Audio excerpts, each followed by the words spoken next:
Assalamualaikum warahmatullahi wabarakatuh.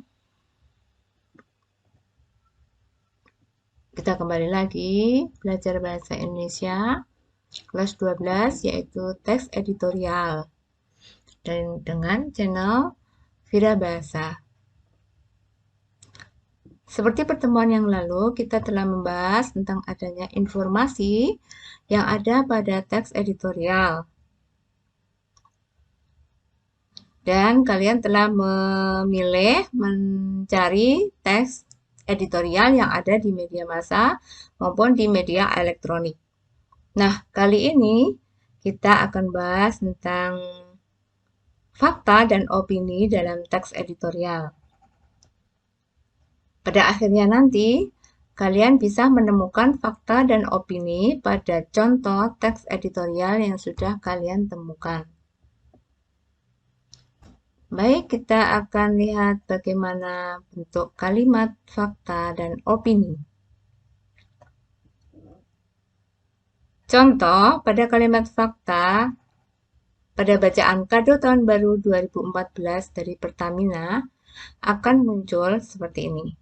Pertamina menaikkan harga LPG tabung 12 kg lebih dari 50%. Kalimat yang lainnya, akibatnya sampai di tingkat konsumen harganya menjadi 125.000 hingga 130.000. Bahkan di lokasi yang relatif jauh dari pangkalan mencapai 150.000 hingga 200.000. Nah, karena di dalam contoh-contoh kalimat fakta ini dimunculkan adanya bilangan, data, dan informasi, maka kalimat ini dikategorikan sebagai kalimat fakta. Ciri dari kalimat utama dari fakta itu adalah bahwa fakta sulit terbantahkan karena dapat dilihat, didengar, atau diketahui oleh banyak pihak. Namun, fakta bisa berubah jika ditemukan fakta baru yang lebih jelas dan akurat. Sedangkan fakta yang ada dalam teks editorial berupa peristiwa dan data-data yang terkait. Maka kalimat tersebut mengandung fakta dan disebut dengan kalimat fakta. Oke, coba silakan diberi garis bawah pada contoh teks editorial yang kalian miliki. Adakah di dalamnya kalimat fakta? Oke, silakan. Setelah fakta, kita akan bahas tentang kalimat opini dalam teks editorial. Bisa berupa kritikan, penilaian, prediksi, harapan, dan saran. Contoh kalimat opini yang mengandung kritikan. Kenaikan harga itu merupakan kado tahun baru 2014 yang tidak simpatik, tidak bijak, dan tidak logis. Nah, inilah yang dimaksud dengan kalimat kritik. Nih ya, tidak simpatik, tidak bijak, dan tidak logis. Ini adalah kritikan. Kemudian untuk contoh kalimat opini yang mengandung penilaian. Pertamina tidak bisa semata-mata menjadikan harga pasar dunia sebagai kiblat dalam membuat keputusan.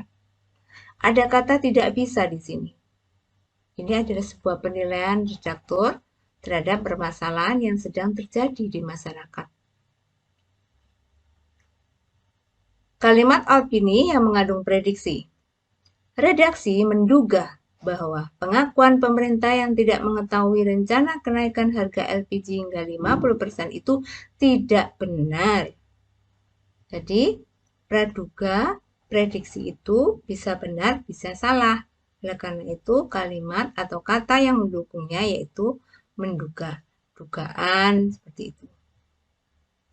Kalimat opini yang mengandung harapan yaitu contohnya, pemerintah seharusnya menggunakan keuntungan besar dari hasil tambang minyak dan gas untuk sebesar-besar kemakmuran dan kesejahteraan rakyat. Nah, di sini ada kata seharusnya. Berarti sebagai sebuah harapan. Contoh kalimat opini yang mengandung saran. Caranya dengan mengambil atau menyisihkan sepersekian persen keuntungan untuk menyubsidi kebutuhan bahan bakar kalangan masyarakat menengah ke bawah. Ada kata caranya, berarti di situ penulis memberikan saran. Nah, dari contoh teks editorial yang kalian miliki, apakah kalimat opininya yang muncul itu memiliki dan mengandung sebuah kritikan, penilaian, prediksi, harapan, dan saran? Kelima ini bisa dipakai untuk mendeteksi apakah kalimat dalam teks editorial tersebut berupa kalimat fakta atau kalimat opini.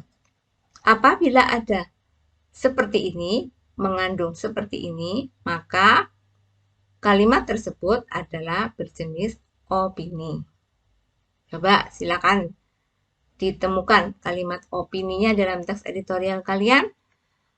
Apakah termasuk yang kritik, penilaian, prediksi, harapan, atau saran? Coba yang mana? Diberi garis bawah penandanya, merah atau biru.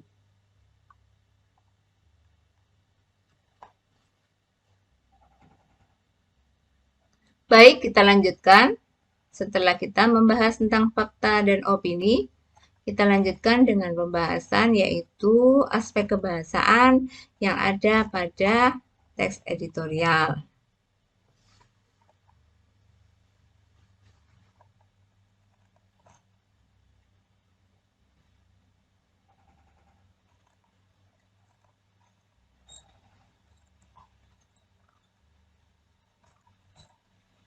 Oke. Menganalisis struktur dan kebahasaan teks editorial.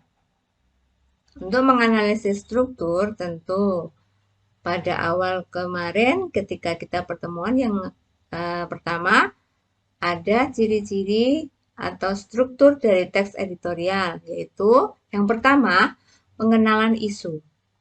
Isu di sini adalah bagian pendahuluan dari teks editorial yang memunculkan sebuah permasalahan yang dibahas dalam bagian-bagian berikutnya. Pengenalan isu dalam teks editorial bisa berupa peristiwa yang aktual, peristiwa yang fenomenal, dan peristiwa yang kontroversial. Tentunya yang meresahkan masyarakat itu sebagai isu yang hangat dan aktual. Sedangkan untuk isu-isu yang sudah lama, apakah boleh dimunculkan dalam teks editorial? Tentu saja tidak boleh karena teks editorial adalah mengangkat isu yang paling hangat, yang paling trending topik dan sering dibicarakan dan meresahkan masyarakat. Yang kedua, bagian kedua yaitu argumentasi.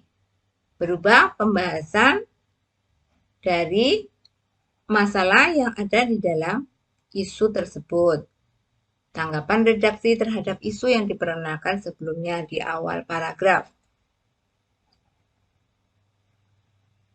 Bagian argumentasi ini akan muncul berbagai tanggapan berupa opini dari redaksi maupun dari pihak-pihak yang terkait sesuai dengan tema atau isu yang sedang menjadi permasalahan. Bagian ketiga yaitu berupa penegasan. Penutup dalam teks editorial bisa berupa simpulan, saran, atau rekomendasi. Di dalamnya juga akan terselip harapan redaksi pada pihak yang terkait dalam menghadapi dan mengatasi persoalan yang terjadi dalam isu tersebut. Sehingga pembaca akan mengetahui kira-kira bagaimana cara mengatasi permasalahan tersebut telah disajikan oleh redaksi. Oke, sekarang silakan dilihat apakah benar contoh teks yang kamu bawa itu, teks editorialnya memiliki bagian-bagian ini, pengenalan isu, argumentasi, dan penegasan. Biasanya pada teks editorial Munculnya struktur itu pada pengenalan isu ada di paragraf pertama, penyampaian pendapat dan argumen ada di bagian selanjutnya. Dan bagian penegasan biasanya ada di bagian paragraf akhir.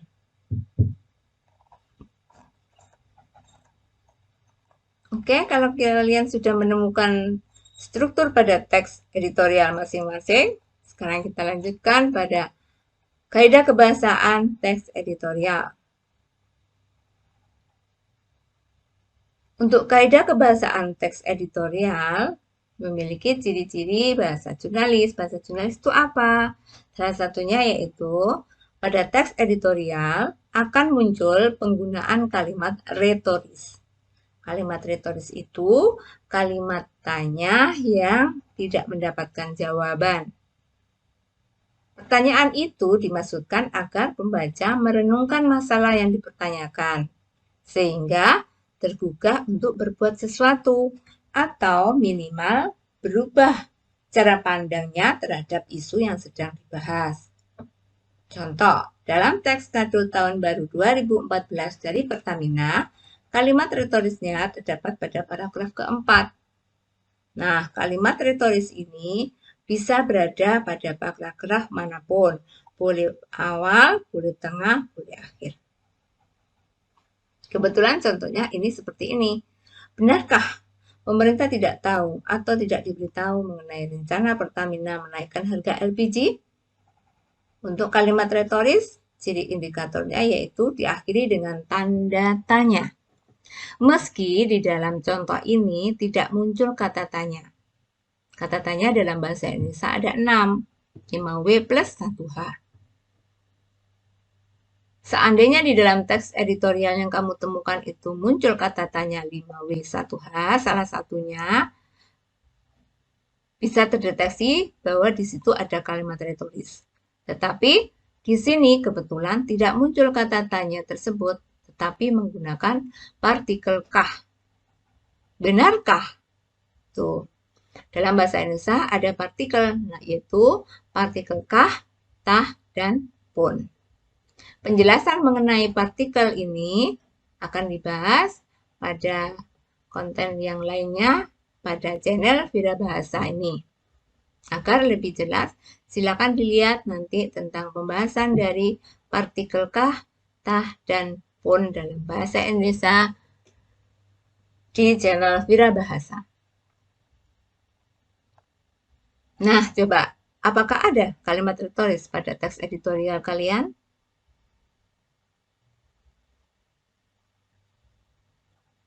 Kalau belum ada, berarti belum bagus teks editorialnya. Oke, kita lanjutkan dengan kaidah kebahasaan yang kedua, yaitu menggunakan kata-kata populer. Kata populer itu mudah dipahami oleh khalayak atau masyarakat. Tujuannya agar pembaca merasa rileks, meskipun membaca masalah yang serius, dipenuhi dengan tanggapan yang kritis. Contohnya pada tes kado tahun baru 2014 dari Pertamina, yaitu ada kata populer, terkaget-kaget, pencitraan, dan menengarai. Nah, pada contoh teks editorial kalian, kata populer apa yang muncul? Kata populer itu sering terjadi, sering muncul, sering digunakan.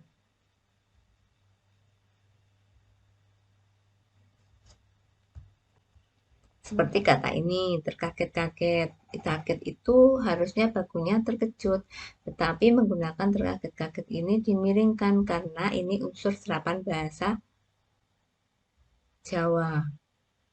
Kemudian pencitraan. Pencitraan ini adalah dari hal buruk kepada hal baik. Untuk mengganti beberapa kumpulan kata itu yang berupa frase, maka dimunculkan satu kata ini, yaitu pencitraan. Itulah kata-kata populer. Sedangkan menengarai itu artinya berasal dari bentuk dasar tengarah, yaitu firasat, memiliki firasat.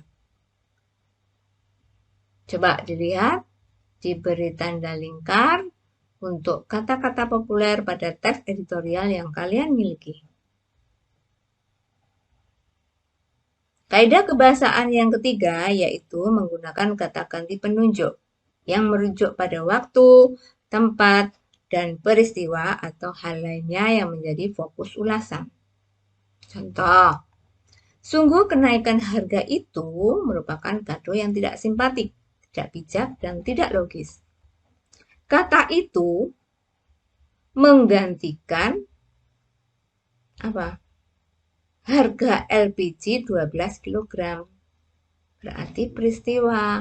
Kata ganti penunjuk. Menggantikan frase gas LPG 12 kg. Sedangkan kalimat kedua, berdasar simpulan rapat itulah Presiden kemudian membuat keputusan harga LPG 12 kg yang diumumkan pada hari Minggu kemarin. Rapat itulah, rapat apa? Ya, rapat tentang pembahasan harga LPG 12 kg, yaitu Presiden bersama Menteri Ekoin dan Menteri BUMN. Kalimat ketiga, rasanya mustahil kalau pemerintah dalam hal ini Menko Ekoin dan Menteri BUMN tidak tahu. Hal ini itu apa? Merujuk kepada apa? Menggantikan kata apa? Yaitu kenaikan harga LPG 12 kg yang meresahkan masyarakat. Nah, itulah yang dimaksud dengan kata ganti penunjuk. Apabila nanti kamu menemukan kata ganti penunjuk waktu atau tempat seperti di sana, di sini, itu tempat. Kalau waktu berarti saat itu, kemudian tadi, nah itu masuk ke dalam kata ganti penunjuk waktu dan tempat. Sedangkan yang di sini adalah menggunakan kata ganti penunjuk peristiwa. Bagaimana? Paham kalian? Semoga paham. Nah, sekarang silakan dicari apakah dalam teks editorial yang kamu ambil itu ada kata ganti penunjuk. Kalau sudah, kita lanjutkan pada kaidah kebahasaan yang keempat, yaitu penggunaan konjungsi kausalitas. Seperti kata sebab, kata karena, oleh karena itu. Itu indikatornya. Apabila dalam teks editorial muncul konjungsi kausalitas. Seperti ini contohnya. Masyarakat sebagai konsumen menjadi terkaget-kaget karena kenaikan tanpa didahului sosialisasi. Coba diberi garis bawah, apakah benar teks editorial kalian itu memiliki konjungsi kausalitas?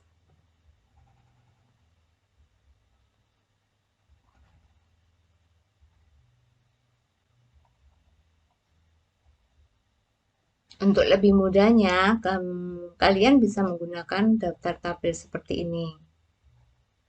Biar tidak ruwet di dalam contoh teks editorialnya. Tapi kalau kalian ingin memberi penanda dengan garis merah, garis hijau, biru, boleh, tidak apa-apa. Yang penting tahu mana kalimat retoris, mana kata-kata yang populer, mana yang menggunakan kata ganti penunjuk, dan mana yang menggunakan konjungsi kausalitas. Bagaimana? Sudah paham? Oke. Mungkin penjelasan untuk fakta dan opini serta kaidah kebahasaan kita cukupkan sampai di sini. Semoga penjelasan ini dapat memahamkan dari materi teks editorial yang membahas tentang fakta dan opini serta kaidah kebahasaan. Pertemuan yang akan datang, kita akan bahas tentang isu-isu apa yang sedang hangat di masyarakat, dan kemudian kalian akan mulai merancang penulisan teks editorial. Mohon maaf yang sebesar-besarnya, semoga bermanfaat. Vira Bahasa undur diri dan mohon maaf. Wassalamualaikum warahmatullahi wabarakatuh.